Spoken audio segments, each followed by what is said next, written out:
Hey there, this is me Aditi. So let's begin our next topic. जैसा कि हमने last class में different different methods पढ़े थे टू सेपरेट हेट्रोजीनियस मिक्सचर्स।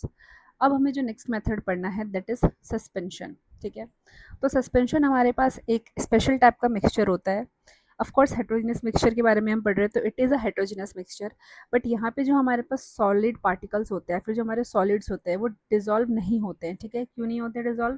क्योंकि वो हमारे पास लार्ज इन साइज होते हैं। ठीक है, तो ये हेट्रोजीनियस मिक्सचर होते हैं जिनके अंदर हमारे पास सॉलिड पार्टिकल डिजॉल्व नहीं होते और कैसे रहते हैं, सस्पेंडेड रहते हैं मीडियम के अंदर, जो कि हमारा वाटर होता है in most of the cases. ठीक है, और मैंने आपको रीज़न बताया क्यों नहीं होते वो डिजॉल्व, क्योंकि उनका पार्टिकल साइज बहुत बड़ा होता है। ये हमने पहले भी कर रखा है। जैसे मान लो आपने एक वाटर लिया एंड उस वाटर के अंदर आपने सैंड डाल दिया, तो सिंस सैंड के जो पार्टिकल साइज है वो काफ़ी बड़े होते हैं एज़ कम्पेयर टू शुगर या सॉल्ट, तो हमारे पास जो सैंड होता है वो क्या पूरी तरीके से डिजॉल्व हो जाता है, वाटर में नहीं होता। आप देखेंगे कुछ टाइम बाद जो आपका सैंड है वो एक लेयर बना लेता है आपके वाटर के अंदर। ठीक है, और जो आपका वाटर होता है वो बहुत मडी दिखने लग जाता है। ठीक है, तो यही है। उसके बाद यहाँ पे एग्जाम्पल देखो आप, तो सॉ डस्ट आपके पास है जो कि वाटर में होता है, right. And tea leaves in water है ना, वाटर के अंदर जब आप टी लीव्स डालेंगे, जो आपकी चाय पत्ती होती है बेसिकली, जब आप उसको डालेंगे तो वो भी आपका कैसा रहेगा, एक सस्पेंडेड सॉल्यूशन बनाएगा। ठीक है, नेक्स्ट हमारे पास देखिए, अब हमने ये तो देख लिया कि हमारे पास वाटर में अगर सॉइल चली जाती है तो वो सस्पेंशन मिक्सचर बनाता है। अब हम इनको सेपरेट कैसे करेंगे, है ना। तो सबसे पहले देखिए, अगर मैं यहाँ पे बताऊँ आपको, तो सबसे पहला स्टेप होगा कि आप पहले कुछ देर के लिए तो अनडिस्टर्ब छोड़ दीजिए जो भी आपका सॉल्यूशन है सस्पेंशन का। ठीक है, तो आप क्या देखेंगे, जब आपने वाटर के अंदर सैंड मिक्स किया, ठीक है, और आपने इसको थोड़ी देर के लिए अनडिस्टर्ब छोड़ दिया, तो आपको एक नीचे लेयर मिलेगी। ठीक है, एक थिक लेयर मिलेगी आपको नीचे सैंड की, राइट। एंड जो आपका वाटर होगा ऊपर रहेगा, राइट। अब सेकंड स्टेप में क्या करना है, आपको फिल्टरेशन करना है। फिल्टरेशन यानी ऑफ कोर्स आप एक और फ्लास्क लीजिए, यहाँ पे एक फिल्टर पेपर लगा लीजिए, है ना, या फिर कोई क्लॉथ लगा लीजिए, कॉटन का कुछ भी लगा सकते हैं जो भी आपके पास हो, या आप घर में भी कर सकते हैं एक्चुअली। एंड उसके बाद क्या करिए, आप इसको पोर करिए। जैसे आप पोर करेंगे तो जो बड़े बड़े पार्टिकल्स है विच इज़ लाइक सैंड के जो बड़े बड़े पार्टिकल्स है वो क्या क्या रह जाएंगे, ऊपर रह जाएंगे फिल्ट्रेट में। एंड जो बाकी आपका फिल्टर हुआ जो सॉल्यूशन है वो अंदर आ जाएगा। बट स्टिल जो सैंड के कुछ पार्टिकल्स ऐसे होंगे जो तब भी क्या होंगे, सेपरेट आउट नहीं हो पाएंगे, है ना, और आपको कुछ क्वांटिटी में तभी भी आपकी सैंड यहाँ पे देखने को मिलेगी, राइट। तो उसके बाद जो नेक्स्ट स्टेप होता है हमारा, हम क्या करते हैं उसमें, सेंट्रीफ्यूगेशन एंड कोगुलेशन करते हैं, थर्ड स्टेप। ठीक है, तो अगर आपसे कोई पूछे कि सेंट्रीफ्यूगेशन या कोगुलेशन जो स्टेप होता है वो हम कौन से किस टाइप के सॉल्यूशन में यूज़ करते हैं, तो it is used in suspension. ठीक है, सस्पेंशन यानी जहाँ पे जो पार्टिकल का साइज होता है वो कैसा होता है, बड़ा होता है as compared to solution, right. अब चलिए सेंट्रीफ्यूगेशन की हम बात करते हैं। तो सेंट्रीफ्यूगेशन की अगर हम बात करें तो सेंट्रीफ्यूगेशन क्या होता है, तो अगर मैं आपको एक बार पहले ऐसे ही थोड़ा समझा देती हूँ। देखिए, जैसे यहाँ पे भी आपको ये दे रखा है, यहाँ पे इस तरीके से जो लड़कियां हैं वो गोल गोल घूम रही है, तो आपने नोटिस किया होगा, ये आपने बचपन में किया होगा, है ना, ऐसे हाथ पकड़ के ऐसे गोल गोल घूमते हैं, तो आपने नोटिस किया होगा जब ऐसे आप गोल गोल घूमने लग जाते हैं तो आपके ऊपर एक फोर्स लग रही होती है बाहर की साइड, है ना। तो ये जो बाहर की साइड फोर्स लग रही होती है वो क्या फोर्स होती है, that is what, centrifugal force, है ना। यहाँ पे आपके साथ एक फोर्स लग रही होती है, इस लड़की पे इस तरफ को लगेगी फोर्स, है ना, क्योंकि इसका बाहर का डायरेक्शन ये है एंड इधर इसका बाहर का डायरेक्शन ये है। तो ये जो फोर्स होती है ना, इसको हम और कुछ नहीं बट क्या कहते हैं, सेंट्रीफ्यूगल फोर्स कहते हैं। ठीक है, सेंट्रीफ्यूगल, फिजिक्स में आप और अच्छे से पढ़ेंगे इसको कि व्हाट इज सेंट्रीफ्यूगल फोर्स।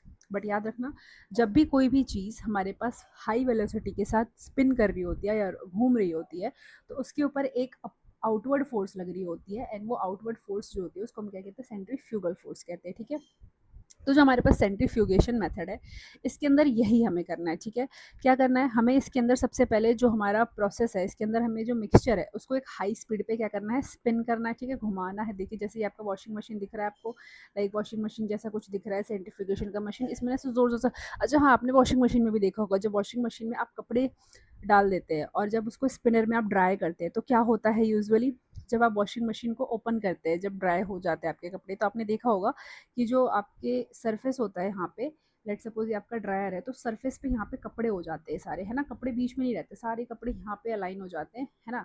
तो ये जो प्रोसेस होता है ये क्या होता है, ये भी हमारा सेंट्रीफ्यूगेशन ही होता है ना। सेंट्रीफ्यूगेशन में जो भी आपके हैवियर पार्टिकल होते हैं जब वो स्पिन कर रही होती है, हमारा जो प्रोसेस है स्पिनिंग प्रोसेस के अंदर जो भी हमारे हैवी पार्टिकल्स होते हैं उन पे एक आउटवर्ड फोर्स लगती है, और उस आउटवर्ड फोर्स की वजह से वो क्या करते हैं, साइड में हो जाते हैं ना, वॉल की साइड में जाके लग जाते हैं, और इवेंचुअली वो धीरे धीरे क्या होते हैं, सेटल डाउन होकर नीचे आ जाते हैं ट्यूब के। और ऑफ कोर्स जो लाइटर पार्टिकल्स होते हैं वो रिमेन टू द टॉप रहते हैं। ठीक है, तो यही मैंने यहाँ पे लिखा है, मतलब अंडरलाइन किया है, देख सकते हो आप। तो यही मैंने बोला कि जो आपका सेंट्रीफ्यूगल फोर्स है ये एक आउटवर्ड फोर्स है। आउटवर्ड फोर्स क्यों? क्योंकि ये जो भी आपका ऑब्जेक्ट है उस पर आउटवर्ड डायरेक्शन में लगता है, और ये एक सर्कुलर, जब कोई बॉडी सर्कुलर मोशन करता है, यानी स्पिनिंग या रोटेशन करता है, तब लगता है ये फोर्स, ऑफ कोर्स, ठीक है। एंड इसके बाद जो आपके पार्टिकल्स, जो हैवी पार्टिकल्स होते हैं, वो आउटवर्ड मूव करते हैं बिकॉज आउटवर्ड फोर्स, एंड धीरे धीरे इवेंचुअली वो क्या करते हैं, बॉटम ऑफ द ट्यूब में सेटल हो जाते हैं। ऑन कॉन्ट्रास्ट जो आपके लाइटर लिक्विड होते हैं वो रिमेन टॉप पे, ठीक है। तो समझ गए, जैसे ही आप सेंट्रीफ्यूगेशन करेंगे तो जो भी हैवी हैवी पार्टिकल है वो अपवर्ड फोर्स, मतलब सॉरी आउटवर्ड फोर्स की वजह से यहाँ पे आके इवेंचुअली सेटल डाउन हो जाएंगे, एंड जो आपके लाइट पार्टिकल है वो ऊपर रह जाएंगे, ठीक है। तो this method is used further for separate what, muddy water, right. Next देखिए, आपके पास एक और एग्जांपल दे रखा है, ब्लड, ठीक है। तो ब्लड के अंदर भी क्या होता है आपके पास, अगर मैं यहाँ पे आपको बताऊँ तो जो आपका ब्लड होता है उसका कंपोजिशन आपको पता होगा कि जो ब्लड होता है उसके अंदर डिफरेंट डिफरेंट टाइप्स के आपके पास सेल्स होते हैं, एंड होता है प्लाज्मा, ठीक है। डिफरेंट सेल्स में अगर मैं आपको बताऊं तो आरबीसी होता है, डब्ल्यूबीसी होता है, ठीक है, प्लेटलेट्स होते हैं, है ना। अगर आपको पता होगा वैसे तो, बट नहीं पता तो अभी आप ध्यान रखना कि जो आपके जो ब्लड होता है वो मेनली सेल्स और प्लाज्मा से बनता है ना। सेल जो होते हैं हमारे पास RBC, WC and platelets cells होते हैं, ठीक है। तो जो आपका जो ब्लड होता है उसमें सेल्स होते हैं लाइक आरबीसी, डब्ल्यूबीसी, प्लेटलेट्स, है ना, एंड प्लाज्मा। तो इसके अंदर भी हम सेंट्रीफ्यूगेशन यूज़ करते हैं, कैसे? तो हम इसको एक स्पिन मूवमेंट देते हैं जिसकी वजह से जो हमारे सेल्स होते हैं वो, जो कि हमारे पास बल्कि होते हैं एज़ कम्पेयर टू दो जो हमारा प्लाज्मा होता है, तो जो आपके सेल्स होते हैं वो आउटवर्ड फोर्स का वो बनते हैं, शिकार बनते हैं, और फिर बॉटम में सेटल हो जाते हैं। जो आपका प्लाज्मा होता है सिंस से लाइट होता है एज कम्पेयर टू ब्लड, तो ये आपका ऊपर रह जाता है, ठीक है। तो याद रखना कि हम या तो मडी वाटर में यूज़ कर सकते हैं या फिर हम ब्लड में यूज़ कर सकते हैं सेंट्रीफिकेशन टेक्निक। नेक्स्ट आपके पास ये 5 पॉइंटेड एक्टिविटी दी है, इसका ये डायग्राम नहीं है, इसको कन्फ्यूज मत करना है इससे। यहाँ पे क्या करना है, आपको एक कार्डबोर्ड लेना है, उस कार्डबोर्ड में आपको थ्रेड बांधना है, ठीक है। हम इसको एक बार इसी पेन से देख लेते हैं। यहाँ पे आपको क्या करना है, एक कार्डबोर्ड लेना है, उस कार्डबोर्ड में एक थ्रेड बांध देना है। अब मान लीजिए आप यहाँ पे कुछ भी अपने टॉयज़ रख दीजिए, है ना, और इसको एक स्पिन करिए, है ना, स्पिन या रोटेट करिए। तो आप क्या देखेंगे कि इवेंचुअली जो ये आपके टॉयज़ हैं यहाँ पे जो आपने लगाए हुए हैं, या फिर जो भी आपने मान लीजिए कॉइन रख दिया है ना, तो ये इवेंचुअली क्या करेंगे, कॉर्नर पे आ जाएंगे। क्यों? क्योंकि उनके ऊपर सब पे एक आउटवर्ड फोर्स लगेगी ड्यू टू स्पिन, और वो आउटवर्ड फोर्स को हम क्या कहते हैं, और उस आउटवर्ड फोर्स को हम क्या कहते हैं, सेंट्रीफ्यूगल फोर्स, ठीक है। सो इसमें यही दिया हुआ है, कार्डबोर्ड लेना है, थ्रेड से बांधना है, हैवी पार्टिकल्स पे आउटवर्ड फोर्स लगेगी, है ना। एक बार आप इसको रीड कर लेना। नेक्स्ट हमारे पास जो प्रोसीजर है टू सेपरेट मडी वाटर, है ना, हम अभी सस्पेंशन में मडी वाटर की बात कर रहे थे, तो पहला हमने क्या पढ़ा, सेंट्रीफ्यूगेशन। अब हम पढ़ेंगे कोगुलेशन, ठीक है। तो कोगुलेशन में क्या होता है, नाम से ही पता चल रहा है यहाँ पे कुछ ना कुछ तो कोगुलेट करेगा। आपने देखा होगा कि जब जो दूध होता है ना, दूध के अंदर अगर आपने गलती से भी लेमन डाल दिया, विनेगर डाल दिया, है ना, या फिर कुछ भी खट्टी चीज़ डाल दी, तो क्या होता है, जो आपका दूध होता है वो फट जाता है। अगर हम अपनी लैंग्वेज में बोले तो दूध आपका फट जाता है, और फट के वो कैसा हो जाता है, कोगुलेट हो जाता है ना, इस तरीके से। और उस कोगुलेशन को हम क्या कहते हैं कि अब दूध का पनीर बन गया, है ना। तो आप आगे पढ़ेंगे कि जो पनीर है ये भी आपका कोगुलेशन का ही एग्जाम्पल है। कोगुलेशन का अगर मैं हिंदी में मतलब बताऊँ तो कोगुलेशन मतलब कि किसी भी चीज़ का जम जाना, ठीक है। तो देखो यहाँ पे तो मैं सबसे पहले एक एलम के बारे में बताया, तो एलम तुम्हारा वाइट क्रिस्टल है जो कि वाटर प्योरिफिकेशन में यूज़ होता है, ठीक है। अब एलम क्या होता है, एलम में तुम्हारे पास जो भी तुम्हारे पास जो फाइन सस्पेंडेड पार्टिकल्स होते हैं वो एक तरीके से आपस में क्लम्प टुगेदर हो जाते हैं, एक तरीके से आपस में क्या हो जाते हैं, एग्रीगेट बना लेते हैं, है ना। जैसे मान लो छोटे छोटे पार्टिकल्स है, बट जब ये छोटे छोटे पार्टिकल्स बहुत सारे आपस में मिल जाएंगे, ठीक है, तो क्या अब वो छोटे रहेंगे? नहीं, अब तो एक क्लमजी सा वो बन जाएगा ना, क्लम्प बन जाएगा, राइट। तो अब तो ये बड़ा हो जाएगा काफ़ी, है ना। तो यही जो प्रोसेस होता है उसको हम कोगुलेशन कहते हैं, जब फाइन पार्टिकल्स आपस में क्लम्प हो जाते हैं टुगेदर, ठीक है। अब जो ये एलम है, जो जो कि हमारे पास एलम है, जिसके बारे में हमने पढ़ा कि ये एक तरह से क्लम टुगेदर बन के एक बड़ा सा वो बना देता है ना, क्लम। तो इस प्रोसेस को तो हमने कोगुलेशन बोला, और जो हमारा एलम है उसको हमने कोगुलेंट बोला, है ना। जो चीज़ हमारी जम रही है उसको हम कोगुलेंट बोलेंगे, और जो पूरा प्रोसेस है उसको हम कोगुलेशन बोलेंगे, ठीक है। तो ये मडी वाटर में हम यूज़ करते हैं इस प्रोसेस का। तो देखो क्या होता है, यहाँ पे हमारे पास मडी वाटर है, इसके अंदर हमने पाउडर्ड एलम डाला। अब पाउडर्ड एलम डालने की वजह से जो कि वाइट क्रिस्टल का है, जो आपके वाटर के पार्टिकल है वो क्या बना लेंगे, कोगुलेशन कर लेंगे आपस में, और कोगुलेशन करके वो बड़े बड़े पार्टिकल्स के फॉर्म में सेटल डाउन हो जाएंगे। अब आपका वाटर ऊपर क्या कैसा रह जाएगा, प्योर रह जाएगा। एंड ऑफ कोर्स आप पोर करके अपना वाटर अलग कर सकते हैं, सेटल इम्प्योरिटीज अलग कर सकते हैं। देखिए अगेन सेकंड एग्जांपल आपके पास यहाँ पे दे रखा है पनीर का। पनीर का मैंने आपको बताया था जैसे कि अगर आपने मिल्क लिया है, मिल्क के अंदर आपने कुछ भी खट्टा डाल दिया जैसे लेमन जूस, विनेगर, तो जो आपका मिल्क है वो एक कोगुलेंट की तरह काम करेगा, है ना। मिल्क जो आपका है वो जम जाता है, राइट, और वो क्या बना लेता है, पनीर या चीज़ बना लेता है, ठीक है। सो आई होप आपको जो नेक्स्ट मेथड है हमारा कोगुलेशन ये भी क्लियर है। नेक्स्ट अब हमारे पास जो टाइप का सॉल्यूशन हमें डिस्कस करना है दैट इज़ कोलॉइड्स, ठीक है। अब जो कोलॉइड्स होता है वो ना ही हमारा सॉल्यूशन जितने छोटे होते हैं एंड वो ना ही हमारे सस्पेंशन जितने बड़े पार्टिकल्स होते हैं, ठीक है। तो याद रखना जो कोलॉइड्स होते हैं वो बीच के होते हैं, ठीक है ना। होता है ना कि कुछ बच्चे टॉपर्स होते हैं, कुछ बच्चे बैक बेंचर्स होते हैं, बट कुछ बच्चे ऐसे भी होते हैं क्लास में जो कि कैसे होते हैं, मिड होते हैं, है ना, मिड होते हैं, एवरेज होते हैं। तो कोलाइड्स भी कुछ ऐसा ही है, ना तो इसके पार्टिकल सस्पेंशन जितने बड़े हैं, ना तो इसके पार्टिकल के साइज सॉल्यूशन जितने छोटे हैं जो कंप्लीटली डिसॉल्व हो जाए। ये कहीं बीच में लाई कर रहे होते हैं, ठीक है। तो देखो यहाँ पे तुम्हें बोला जा रहा है कि ब्लड का एग्जाम्पल लिया है, ठीक है। तो कह रहे हैं कि जो ब्लड है वो कोगुलेट कर जाता है। तो क्या ये सस्पेंशन है? क्योंकि हमने पढ़ा था कि जो सस्पेंशन है उसके सेपरेशन में हम कोगुलेशन एंड सेंट्रीफिकेशन का यूज करते हैं, राइट। तो सिंस जो हमारा ब्लड है वो कोगुलेट कर जाता है, राइट। देखा है ना तुमने कि जो ब्लड होता है वो जब जब हम उसको मान लो तुम्हें कभी खून निकल रहा है, राइट, तो क्या होता है, तुम्हारा ब्लड कोगुलेट हो जाता है ना, जम जाता है, उसके ऊपर एक ऐसी लेयर सी बन जाती है ना फिब्रिन वगैरह की। तो तुम्हें क्या लगता है कि ये जो कोगुलेशन है ब्लड में वो हो रहा है, तो क्या ये इस बात का प्रूफ है कि वो सस्पेंशन है? ठीक है, आगे देखते हैं।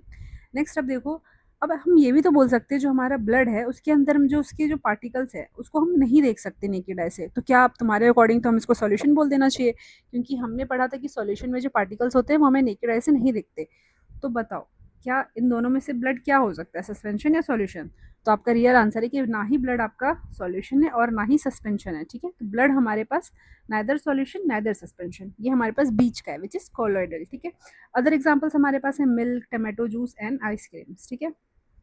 नेक्स्ट देखो आपके पास दे रखा है यहाँ पे तीन तरीके के सॉल्यूशन दे रखे हैं। फर्स्ट वन इज आपका सॉल्यूशन जिसके अंदर मान लीजिए आपने वाटर के अंदर सॉल्ट डाल दिया या फिर आपने शुगर डाल दिया, तो ये आपका सॉल्यूशन टाइप का मिक्सचर बनाएगा। नेक्स्ट आपके पास आपने वाटर के अंदर सैंड डाल दिया या फिर आयरन फिलिंग्स डाल दिया, तो ये आपके पास एक सस्पेंशन टाइप का मिक्सचर बनाएगा। यहाँ पे पार्टिकल साइज काफ़ी बड़े हैं, मतलब सबसे बड़े हैं, राइट। नेक्स्ट आपके पास कोलोइडल जो कि बीच का है, जैसे कि आपने मिल्क डाल दिया वाटर के अंदर, ठीक है। तो ये आपका एक कोलोइडल सॉल्यूशन बनाएगा, ठीक है। देखिए यहाँ पे वही दिया है कि सॉल्यूशन, सस्पेंशन और कोलोइडल जो है ये मेनली हमारे पास जो डिफर करते हैं वो on the basis of size पे डिफर करते हैं, ठीक है। ठीक है, देखो नेक्स्ट यहाँ पे क्या दिया हुआ लाइन्स आपके एनसीईआरटी में कि अनलाइक सस्पेंशन जो पार्टिकल है ऑफ कोर्स वो बहुत ज़्यादा बड़े नहीं है कि वो सेटल हो जाएंगे, है ना, कुछ टाइम तक उनको छोड़ दिया जाए। एंड ऑल्सो वो इतने ज़्यादा छोटे भी नहीं है कि वो पूरी तरीके से यूनिफॉर्म डिस्पर्स रहे, है ना। तो वो बीच के हैं, बीच में ही रह जाते हैं। नेक्स्ट आपके पास है टिंडल इफेक्ट। तो ये हमने एक बार और डिस्कस किया था आपकी बुक की एक्टिविटी में, तो इसको एक बार और देख लेते हैं क्या है टिंडल इफेक्ट। तो टिंडल इफेक्ट हमारे पास वो फेनोमेना है जिसकी वजह से जो हमारे पास पार्टिकल्स होते हैं इन कोलोइडल एंड सस्पेंशन वो स्कैटर करते हैं बीम ऑफ लाइट, है ना। मान लीजिए कि आपके पास यहाँ पे कोई पार्टिकल है और यहाँ से कोई लाइट आ रही है, ठीक है, लाइट की बीम आ रही है या फिर रे आ रही है लाइट की। अब यहाँ पे जैसे ही पार्टिकल आया तो इसके रास्ते में, लाइट के रास्ते में हमारे पास पार्टिकल आ गया, तो लाइट क्या करेगा, ऑफकोर्स अपना रास्ता बदल लेगा, है ना, यहाँ से भी बदल लेगा। तो ये जो हो गया ये हमारे पास क्या हो गया, स्कैटरिंग ऑफ लाइट, है ना। तो यही होता है आपका टिंडल इफेक्ट, जब लाइट अपना जो रास्ता है वो बदल लेता है, स्कैटर हो जाता है in the presence of particles. तो जो पार्टिकल्स होते हैं ऑफ कोर्स वो कोलोइडल में ही कंपेरेबल साइज के होते हैं, सस्पेंशन में तो काफ़ी बड़े साइज के होते हैं, बट सॉल्यूशन में तो बहुत छोटे होते हैं, इसलिए सॉल्यूशन में हमें टिंडल इफेक्ट देखने को नहीं मिलता है, बट कोलोइडल एंड सस्पेंशन में हमको टिंडल इफेक्ट बहुत सिग्निफिकेंटली देखने को मिलता है। अब देखिए यहाँ पे हमारे पास कंपैरिजन जो हमने दिया हुआ है, जो ट्रू सॉल्यूशन होता है और कोलाइडल और सस्पेंशन, मेनली हमने भी देखा था कि इसका जो डिफरेंस होता है वो साइज के बेसिस पे होता है। तो फर्स्ट हमारा जो पॉइंट है डिफरेंस का दैट इज साइज। जो ट्रू सॉल्यूशन है उसका साइज हमारे पास 1 नैनोमीटर से छोटा है, कोलाइडल का 1 nanometre to 100 nanometre and suspension are more than 100 nanometre, ठीक है। अगर हम विजिबिलिटी की बात करें तो ये हम नहीं देख सकते हैं नेकेड ऐसे, क्योंकि साइज बहुत छोटा है। कोलाइडल में हम यहाँ पे भी नहीं देख सकते, साइज बड़ा है बट इतना भी बड़ा नहीं है, राइट। नेक्स्ट हमारे पास सस्पेंशन है, यहाँ पे जो पार्टिकल के साइज होते हैं वो 100 नैनोमीटर से बड़े हैं, जिसकी वजह से हम इसको नेकेड आई से देख सकते हैं, ठीक है। अगर हम बात करें सेपरेशन प्रोसीजर की, तो हम इसको क्या कर सकते हैं, फिल्टरेशन और अल्ट्रा फिल्ट्रेशन से सेपरेट नहीं कर सकते, है ना। हमने डिफरेंट डिफरेंट मेथड्स पढ़े थे ना फिल्टर करने के लिए सॉल्यूशन को होमोजीनियस, तो वो आप उसको रिवाइज करना। नेक्स्ट हमारे पास जो कोलेडोल होता है इसको भी हम फिल्टरेशन से तो नहीं कर सकते हैं सेपरेट, बट हाँ अल्ट्रा फिल्टरेशन अगर हम यहाँ पे लगाए तो हमारे पास बात बन सकती है, ठीक है। सस्पेंशन की अगर हम बात करें तो यहाँ पे हम फिल्टरेशन से ही फिल्टर कर सकते हैं, ठीक है। अल्ट्रा तक पहुंचने की ज़रूरत ही नहीं, क्योंकि ये पार्टिकल साइज इतने बड़े होते हैं कि आप एक फ़िल्टर पेपर से ही फ़िल्टर कर दो, तब भी आपके जो सैंड पार्टिकल है वो ऊपर रह जाएंगे और जो आपका मडी वाटर है वो नीचे आ जाएगा, है ना, जिसमें थोड़े थोड़े सैंड पार्टिकल आपको फिर भी नजर आएंगे। एंड उसके लिए हमने आगे प्रोसीजर पढ़ा था अभी अभी, विच इज सेंट्रीफिकेशन, और उसके लिए हमने आगे प्रोसीजर पढ़ा था विच इज सेंट्रीफिकेशन है कोगुलेशन, ठीक है। टिंडल इफेक्ट की बात करें तो सॉल्यूशन में नहीं शो होता, कोलोइडल में होता है एंड सस्पेंशन में होता है। इन दोनों में क्यों होता है? क्योंकि इनके पार्टिकल का साइज बड़ा है एंड यहाँ पे पार्टिकल का साइज छोटा है, इसलिए यहाँ पे नहीं होता। अब आपकी बुक में एक डेफिनेशन दे रखा है which is disperse phase and disperse medium. तो डिस्पर्स फेस क्या होता है ना, डिस्पर्स फेस यानी कि वो सॉलिड पार्टिकल जो कि डिस्पर्स हो रहे हैं, ठीक है। Disperse phase is a set of fine particles या ड्रॉपलेट या गैस बबल जो कि हमारे पास डिस्ट्रीब्यूट हो रहे हैं पूरे उसमें, है ना। अब ये हमारे पास कैसे एक्ट करते हैं? सॉल्यूट की तरह एक्ट करते हैं किसी भी सॉल्यूशन के अंदर, राइट। समझ में आया? नेक्स्ट हमारे पास देखो डिस्पर्स मीडियम। जो डिस्पर्स मीडियम होता है ये हमारे पास एक कॉन्टिन्यूस सब्सटेंस होता है एक मिक्सचर के अंदर, जहाँ पे आपके पास टाइनी पार्टिकल्स, ड्रॉपलेट्स, बबल्स होते हैं, वो स्प्रेड आउट करते हैं, डिस्ट्रीब्यूट करते हैं, ठीक है। और ये हमारे पास कैसे एक्ट करता है? एज सॉल्वेंट एक्ट कर रहा होता है, राइट। तो हमारे डिस्पर्स फेस होता है वो सॉल्यूट की तरह एक्ट कर रहा होता है, वो हमारे पास जो चीज़ घुल रही होती है उसको हम कहते हैं डिस्पर्स फेस। जैसे कि हमारे पास अभी हमने देखा fine particle, droplet, gas bubbles and disperse medium, जिसके अंदर ये हमारे पास जो चीज़ें हैं वो डिजोल्व हो रही हैं लाइक सॉल्वेंट, है ना, उसको हम कहते हैं डिस्पर्स मीडियम। तो ये दोनों डेफिनेशन इंपॉर्टेंट हो जाती है, इसलिए मैंने यहाँ पे आपको अलग से लिख के दिया है, तो इसको ज़रा देख लेना ध्यान से, ठीक है। तो यही टिंडल इफेक्ट क्या होता है हमारे पास, फिर कौन से साइंटिस्ट ने डिस्कवर किया, अगर वन लाइनर में आ जाए तो एक बार आप देख लेना इसे, ठीक है। बाकी मैंने आपको पूरा एक्सप्लेन कर ही दिया है। अब देखो आपके पास कि जो हमारे पास डस्ट और स्मोक पार्टिकल होते हैं एयर में, वहाँ पे भी हमारे पास टिंडल इफेक्ट होता है। कभी आपने देखा है कि जो अ, इतना आपको हेजी हेजी क्यों नज़र आता है इन्वायरमेंट में, है ना, जहाँ पे पॉल्यूशन होता है, या फिर मान लो दिवाली वगैरह के बाद इतना ऐसा क्यों नज़र आता है? तो वो भी एक टिंडल इफेक्ट का ही रीज़न होता है, आप आगे पढ़ोगे, है ना। तो क्या होता है उसके अंदर जो पार्टिकल्स होते हैं डस्ट के, वो काफ़ी बड़े होते हैं ना एयर में, जिसकी वजह से जब लाइट आती है वो डिस्पर्स हो जाती है और उसके डिस्पर्जन के कारण हमें हेजीनेस नज़र आती है एनवायरमेंट में, ठीक है। तो जो smoke and dust particle air में होता है वो भी टिंडल इफेक्ट शो करते हैं। उसके बाद फ्लड लाइट्स जो होती है स्पोर्ट्स स्टेडियम में, उधर भी टिंडल इफेक्ट हमारे पास शो होता है, राइट। नेक्स्ट हमारे पास disperse phase and disperse medium, ये हमने डिस्कस कर लिया है, ठीक है। नेक्स्ट अब देखो आपके पास पॉज एंड पॉन्डर है। पॉज एंड पॉन्डर हमारे पास क्वेश्चन 9 कहता है कि जो हमारे पास क्लाउड्स है और जो मैनी वाटर ड्रॉपलेट्स है हमारे छोटे छोटे, फिर आइस क्रिस्टल है जो कि हमारे पास एयर के अंदर है, तो आपको क्या लगता है कि हमारे पास सॉल्यूशन है, सस्पेंशन है या कोलोइडल है? और आपको क्या लगता है कि किस तरीके की मिक्सचर है एंड क्यों, ठीक है। तो सबसे पहले जो क्लाउड सबके कैसे सॉल्यूशन होते हैं? कोलोइडल सॉल्यूशन होते हैं। क्यों? क्योंकि क्या कभी भी आपने ऐसा देखा है कि क्लाउड के जितने भी हमारे पास इम्प्योरिटीज होते हैं या फिर डस्ट होते हैं जो हमारे एयर में प्रेजेंट होते हैं, वो एकदम से ज़मीन पे अगर आप उसको देखने लगे हो कि भाई इतने सारे डस्ट पार्टिकल्स से, नहीं ना, ऐसा नहीं होता ना। तो कभी भी वो सेटल डाउन नहीं होते इम्प्योरिटी, है ना। तो ऑफकोर्स सस्पेंशन तो नहीं है, बट क्या आपको ऐसा लगता है कि जो वो पार्टिकल्स होते हैं वो आपको नहीं फील होते या नहीं दिखते? ऐसा भी नहीं है ना। जब बहुत ज़्यादा पॉल्यूशन हो जाता है तो आप फील कर पाते हो चीज़ें, है ना। तो उस टाइम पे आप ये भी नहीं बोल सकते कि वो आपका एक ट्रू सॉल्यूशन है, क्योंकि ट्रू सॉल्यूशन में तो मिक्सचर एकदम होमोजीनियस हो जाता है। बट एयर में कई बार क्या होता है, कई बार आपको पॉल्यूशन ज़्यादा होता है तो कई बार आपको ज़्यादा पॉल्यूटेड फील होता है और कई बार कम पॉल्यूटेड फील होता है। तो ऑफकोर्स ना वो सॉल्यूशन है एंड ना ही वो सस्पेंशन है, तो वो क्या होगा हमारे पास? कोलाइड होगा। एंड ऑफकोर्स हमारे पास tiny particles remain suspended in air without settling, इसलिए हमारे पास कैसा है? कोलोइडल, है ना। सॉल्यूशन तो क्यों नहीं होगा, मैंने आपको बता ही दिया। नेक्स्ट पूछ रहा है कि जो टाइनी वाटर के जो ड्रॉपलेट्स है या फिर आइस क्रिस्टल है वो क्या है? तो वो हमारे पास डिस्पर्स फेस है ना, क्योंकि ये हमारे पास क्या हो रहे हैं? डिस्ट्रीब्यूट हो रहे हैं, है ना। और जहाँ पे डिस्ट्रीब्यूट हो रहे हैं, कहाँ पे डिस्ट्रीब्यूट हो रहे हैं? एयर में। तो एयर इज द मीडियम। कौन सा medium? Disperse medium. Next question आपके पास दे रखा है 10th क्वेश्चन कि why do cities have lot of smoke and dust in air often look hazy? तो क्यों दिखता है? मैंने अभी आपको बताया भी था ऊपर, टिंडल इफेक्ट की वजह से। क्यों? क्योंकि जो आपके पास मान लीजिए डस्ट पार्टिकल है एयर में, तो जब लाइट आती है इस पर तो लाइट कैसे हो जाती है? स्कैटर हो जाती है, और स्कैटरिंग ऑफ लाइट की वजह से आपको एक हेजीनेस नजर आती है एनवायरमेंट में, ठीक है। तो ऑफकोर्स ये किसकी वजह से होता है? आपका टिंडल इफेक्ट की वजह से होता है। नेक्स्ट टेबल 5.1 है जो कि हमने ऑलरेडी फिल कर रखा है ना, सॉल्यूशन, सस्पेंशन एंड कोलोइडल के ऊपर, तो आप इसको एक बार फिल कर लेना, ठीक है। नेक्स्ट देखिए आपके पास कुछ डेली लाइफ एग्जांपल्स दे रखे हैं, है ना। ये हमारे पास अभी जितने हमने एग्जांपल डिस्कस करे, ये तो हमने बुक के एग्जांपल्स डिस्कस करे, बट कुछ एग्जांपल्स ऐसे हैं हमारे पास सेपरेशन के, मिक्सचर के, जो कि हम डेली लाइफ में भी यूज़ करते हैं। डेली लाइफ में हमारी जो एप्लीकेशंस है वो हम देखते हैं, ठीक है। तो हमने वेरियस प्रॉपर्टीज़ पढ़े, जैसे कि size, density, solubility, different different तरीके हमने पढ़े मिक्सचर को सेपरेट करने के लिए, है ना। साइज़ तो हमने पढ़ा, राइट, डेंसिटी भी हमने पढ़ा, नेक्स्ट सॉल्युबिलिटी भी हमने पढ़ा था, है ना, टेम्परेचर के बेसिस पे सॉल्युबिलिटी, उसके बाद बॉइलिंग पॉइंट डिफरेंस की वजह से। तो हमने इतने सारे मेथड पढ़े मिक्सचर को सेपरेट करने के लिए, बट हमेशा ये इतना सिंपल नहीं हो सकता, है ना। कैसे, जैसे मान लीजिए आपने लेमोनेड है, लेमोनेड आपने पानी के अंदर मिक्स कर दिया, तो क्या आप उसको वापस आप सेपरेट कर दोगे, है ना, नहीं कर सकते, राइट। तो हमेशा ये इतना सिंपल प्रोसीजर भी नहीं हो सकता। अब देखो आपके पास कुछ डेली लाइफ एग्जांपल में आपके पास किडनी है, तो किडनी कैसे, किडनी जो है आपके पास वो आपका ब्लड से क्या करता है, वेस्ट को रिमूव करता है ना। तो किडनी भी आपका एक तरह का सेपरेशन का काम कर रहा है ना, क्योंकि वो अच्छे जो न्यूट्रिशन चीज़ें हैं वो रख लेता है, और जो भी वेस्ट मटेरियल है वो क्या कर लेता है, सेपरेट कर लेता है ब्लड से। तो kidney is also separating application, है ना, हैज सेपरेटिंग एप्लीकेशन। और सीवेज ट्रीटमेंट प्लांट, ऑफकोर्स जितना भी आपका वेस्ट आ रहा है वाटर में, है ना, तो यहाँ पे क्या होता है, सीवेज ट्रीटमेंट प्लांट एक्ट करता है, जिसकी वजह से जो हमारा वेस्ट होता है वो हम सेपरेट आउट कर लेते हैं, एंड जो क्लीन वाटर है हम वापस रिवर में डिस्चार्ज कर देते हैं फॉर फर्दर यूज, ठीक है। नेक्स्ट एग्जांपल आपके पास दे रखा है सेग्रीगेशन वेस्ट एट होम। मान लीजिए आपके पास जो घर पे आप जो भी कूड़ा कचड़ा फैलाते हैं, तो उसको सेपरेट करने के लिए आप दो डस्टबिन बनाते हैं ना, ड्राई डस्टबिन, वेस्ट डस्टबिन, है ना। वैसे इंडिया में तो एक ही डस्टबिन होता है, बट अगर मैं तुम्हें बताऊँ तो एक ड्राई डस्टबिन होता है, एक वेस्ट वेट डस्टबिन होता है ना, जहाँ पे हम अपने ड्राई वेस्ट रखते हैं, यहाँ पे हम अपने वेट वेस्ट रखते हैं ना। तो ये भी हमारे पास एक सेग्रीगेशन का तरीका है जो कि हम अपने डेली लाइफ में देखने को मिलता है।